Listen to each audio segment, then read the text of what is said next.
Okay, at this time, I'd love to turn the podium over to Ross King, your executive director, for some discussion about maximizing your new worth. Ross.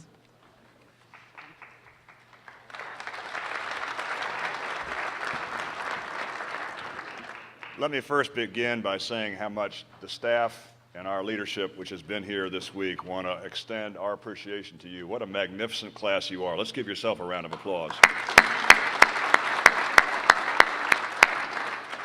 Now, before I give you the synopsis of the survey information that you provided to us, let me take a moment and reflect on something that was shared with me a couple days ago. And I've been in this business for a long time. We've done this program since 1990. And I've had some lines shared with me during this conference that just make me smile and laugh on occasion. But I had a gentleman a couple days ago say the following, quote, "You should have offered this program before we qualified. If you'd done so, one half of us would not be in this room right now." Not the best line ever. The best line ever happened about 10 years ago. On this final day, a gentleman walked up to me at the back of the room with the evaluation in his hand, shook my hand furiously, gave me the evaluation. He said, "Great job, but I've got one question for you." I said, "What's that?" He said, "How in the hell do you initiate a recall petition on yourself?" I said, "Excuse me?" He said, "I don't want this job. I realized after the second day that the one thing I ran for county commissioner for, county commissioners don't even do." And by the third day, when you got into legal issues and concerns, I thought, oh, Lord, oh, Lord. Now, he's turned out to be a magnificent commissioner, and I hope that none of you feel that way, but quite frankly, it is awe-inspiring. In fact, a lady just walked to me a moment ago and said that she was talking to somebody here in the audience, and he said, "How is it that I'm dumber today than I was when I got here on Tuesday?" So much information being shared, and yet, let me tell you this. We have so dramatically changed the program over the last 2 times that we've offered this because, one, as we said initially, we want to celebrate you, celebrate leadership, embrace what you've done from a public service standpoint, tell you thank you, and underscore that you have taken a very bold step, a life-changing step. And we know that we can be of assistance to you, and we're looking forward as your association to work with you and provide guidance and assistance. Now, thanks to technology, we've been able to increase dramatically the amount of survey information that we have collected. In fact, 86% of you have completed the survey document. We've also gotten copies, hard copies, from 5 others that submitted it to us after we cut off the electronic exchange yesterday. So if you've not completed the survey information, we'd like to get 100% of the class. But what I'm about to share with you up on screen represents 86% of those of you that are in this room right now.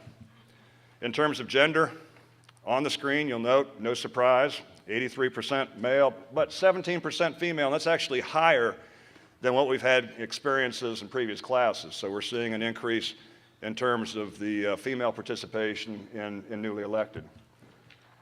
From an age standpoint, and this is of interest to me, 39% are age 50 or younger.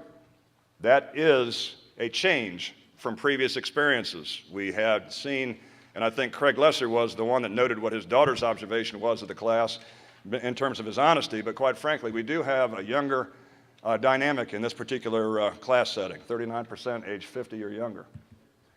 In terms of education, 39% attained high school or GED equivalent, 17% a 2-year degree, 31% 4-year degree, 12% master's, and included in that, I think, are some that went on for a doctoral degree. In terms of race, you see the distribution of race, and you understood from the demographic discussion that we had earlier this week the population base and the exchanges that are taking place there. In terms of native Georgians, 84% of you are native Georgians. In terms of party affiliation, and we've witnessed transition back when this class was first offered in 1990, the demographics were that 100% Democrat, and the Republicans, if they were in the room, they were facing the wrong direction and hiding. That's changed quite a bit now. We've gone through a transformation there, and that will continue. I will make the note, though, but in terms of a national Democrat and Republican Party versus the Georgia Democrat and Republican Party, there is a clear differential in terms of party affiliation, and a number of you have talked to us about nonpartisan elections during your time here, but that's the distribution, how you responded to the survey. Now, in terms of profession and occupation, I know a couple of you, one of you in particular, had noted that the second strongest industry in terms of numbers and accounts is hospitality, and our survey didn't even have hospitality listed. We're going to be going through and making a transition in our survey results. And in fact, I'm a bit confused in regard to the question we asked you about retired, whether you are actually retired or if you are drawing a retirement check, but you're working in some other capacity in part-time positions. So we want to make sure that there's clarification there. But there's a wider distribution in terms of employment with this particular class than we have had, and a lot of skill sets in this particular room. So those of you that have the capacity to spend time working with us in our policy committees, have the capacity to work with us in terms of programs and efforts, we very much want to draw on that because we are underscored by your capacity and your strength. In terms of prior public service, you'll see that there's an interesting distribution here. The legislators have been identified, those from previous service, municipal officials, school board members, sheriff, federal officials, superior court, probate, and then 26 that fall into some other prior public service capacity.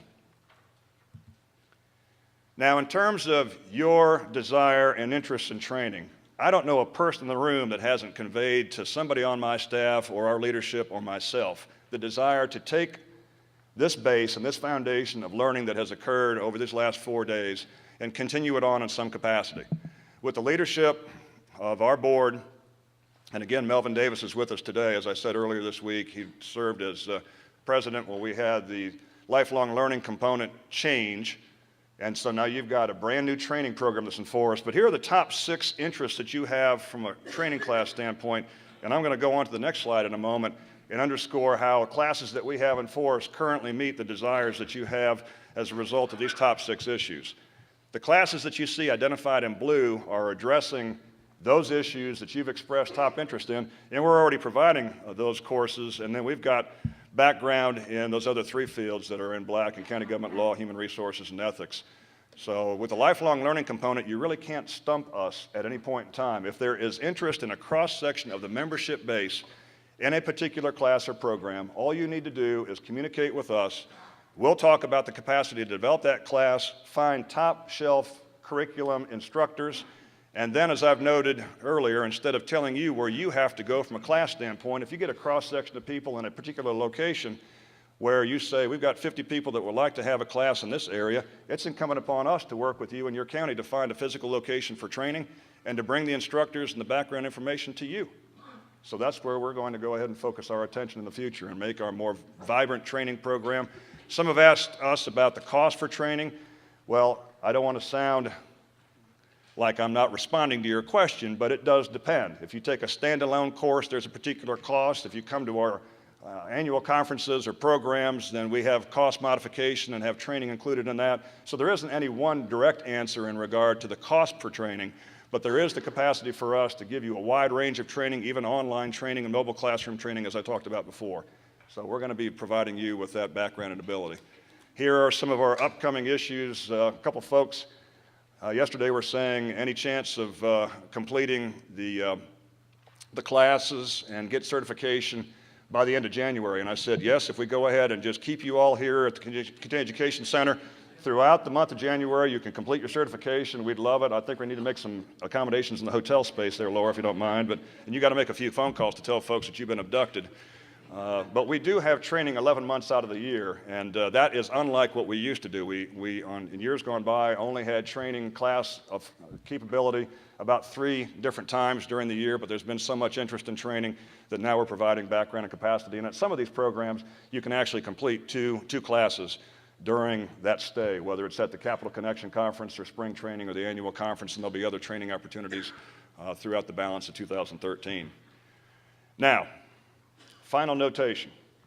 Stay engaged, use the network. You've done exactly as I thought that you would do in regard to communication and interaction throughout this conference. You've developed friendships here that are going to be very important to you, and you want to hold on to that. So use your network, use the resources of Carl Vinson, use the resources of the County Commissioners Association. The class of 2012, we will have photos available. Make sure that your county clerk has current information and background about yourself. Check with your clerk, he or she, and interact with them. Make sure that they've got current data. This issue on the third bullet point of ACCG's dashboard, this is something that we've just developed within the last year. The dashboard is with a password and with contact information.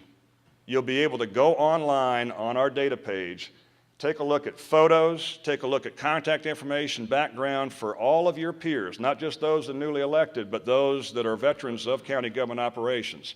And so you'll be sending information to you about how to access the dashboard, when information will be downloaded into that, but use this opportunity to exchange, interact, and spend time with one another outside of the programs, because you can help each other out, particularly this class. The newly elected officials, in terms of taking steps and cautioning each other about, I took this step, that didn't work, or I took a step and it did work, and be able to communicate and talk to one another. I've heard a few of you say, I'm going to get in the car and burn a tank of gas and go spend some time with one of my peers and learn more. Do that. I can't emphasize that enough. Spend time and effort with your peer group. The mentor program, which was brought up yesterday at our luncheon, this is a program where if you want somebody to mentor you who has been in office for a period of time, all you have to do is contact our office, talk with Carol Baker, talk with Kathleen Bowen, talk with Carmenza Whitley. Let them know I would like a mentor. I'd like someone to work with me. I'd like somebody to interact with me.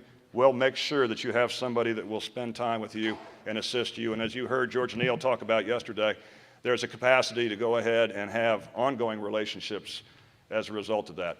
All of the items are going to be posted on the ACCG.org webpage. I just noted that a moment ago, and you'll have a chance to see the videos and hard copy information and background.